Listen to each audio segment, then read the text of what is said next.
Bago pumili si Jesus ng mga apostol, buong gabi muna siyang nagdasal. Ipinapakita nito na sa bawat desisyon, dapat si God muna ang lapitan natin. At tulad ng mga taong lumapit kay Jesus, tayo rin ay pwedeng makatagpo ng healing at peace sa Kanya. Gospel teaching, unahin ang prayer bago gumawa ng desisyon. God calls ordinary people para sa extraordinary mission. Kapag lumapit tayo kay Jesus, may lakas at kagalingan tayong matatanggap. Ways to apply in daily life.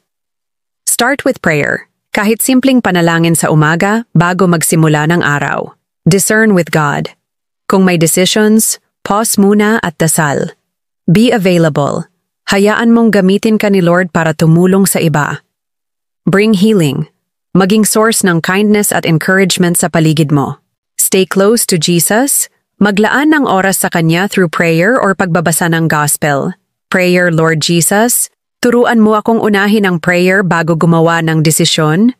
Bigyan mo ako ng lakas at tapang na laging lumapit sa iyo, at gamitin mo ako para magdala ng kindness at healing sa ibang tao. Amen?